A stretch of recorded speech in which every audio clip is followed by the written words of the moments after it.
میں جب نوجوانوں سے ملتا ہوں جسٹس صاحبہ، اسکول میں، کالجز میں، 20-22 سال کے وہ ہوتے ہیں، اور وہ بہت سو کا، سب کا نہیں، یہ ان کا ذہن بن چکا ہوتا ہے کہ ہم نے تو سب کچھ سیکھ لیا، FA BA MA کر لیا یا کوئی ایپ بنا لی، تو ہم تو نہج پہ پہنچ چکے ہیں اپنی نالج کی. آپ نے اس عمر میں سوچا کہ میں PhD میں انرول کر لیتی ہوں، تو بالکل. یہ کیسے خیال آ گیا آپ کو؟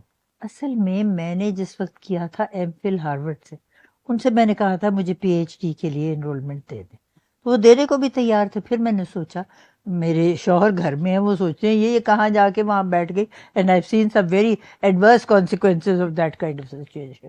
تو پھر میں چھوڑ کے آ گئی. یہاں میں نے رجسٹر کر لیا پنجاب یونیورسٹی میں. اس کے بعد میں جج بن گئی. تو یہ کانفلکٹ آف انٹرسٹ ہوتا ہے، یا آپ لوگوں کی قسمتوں کے فیصلے کریں یا آپ PhD لیں. تو پھر میں نے وہ PhD، میری انرولمنٹ ہو چکی تھی، رجسٹریشن مائی سینوپسس واز ایکسیپٹڈ، تو وہ ڈراپ ہو گیا. اب میں نے اس عمر میں سوچا کہ میں شہیدوں میں نام شماری کر لوں، تو میں نے گورنمنٹ کالج یونیورسٹی میں انرولمنٹ لیا. اب ان کے پاس لا تو ہے نہیں، تو پھر میں نے HEC سے وہ لی تھی ایویلیویشن کہ یہ کنسیڈر کی جا سکتی ہے کہ یہ پولیٹیکل سائنس میں کر لوں، کیونکہ ان کے پاس پولیٹیکل سائنس کی بہت اچھی فیکلٹی ہے. تو انہوں نے وہ ایکسیپٹ کر لی. اب میں لکھ رہی ہوں on the treatment of religious minorities in Pakistan, and I think it is really serious subject which needs attention, کیونکہ انہی لوگوں نے تو، ہم بھی تو مائنورٹی تھے، اور ہم نے اس ملک کو جب بنایا تو سب مائنورٹیز ہمارے ساتھ تھی. اور قائد اعظم نے یہ کہا تھا 11 اگست کو کہ چاہے اپنے مندروں میں جائیں یا سیناگوگز میں جائیں یا ماسکس میں یا چرچز میں، you are the citizens of a free state and you can worship whatever you like and religion has nothing to do with the business of the state. لیکن اب دیکھیں حالات بالکل اس سے ایڈورس ہو گئے. اس دن سیالکوٹ میں ہم نے کیا حال کیا تھا، اور یہ صرف سیالکوٹ تو یہ ابھی ہوئی ہے بات، لیکن جگہ جگہ شانتی نگر میں پوری بستیاں اٹھا دی. پھر یہاں پہ جگہ جگہ ایسے انہوں نے کیا، گرجوں کے ساتھ جو کرتے ہیں اور مندروں کے ساتھ جو کرتے ہیں. So I think attention needs to be drop. So اب میں نے اسی کو رکھا ہوا ہے موضوع. That's very interesting. میں کبھی کبھی یہ سوچتا ہوں کہ ہم جب مناتے ہیں جشن آزادی 14 اگست کو یا 23 مارچ کو، جب بھی، تو مجھے لگتا ہے کہ شاید collectively we want freedom from freedom.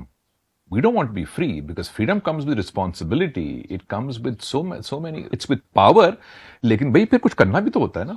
تو ہم تو شاید اتنے غلام، تو لفظ ٹھیک نہیں ہے، but we are victims of so many things internally. وہ کبھی ریلیجن کے نام پہ ہیں، کبھی اکنامکس کے نام پہ ہیں، کبھی ہیومن رائٹس کے نام پہ ہیں. سو فریڈم تو ایز سچ ہے ہی نہیں.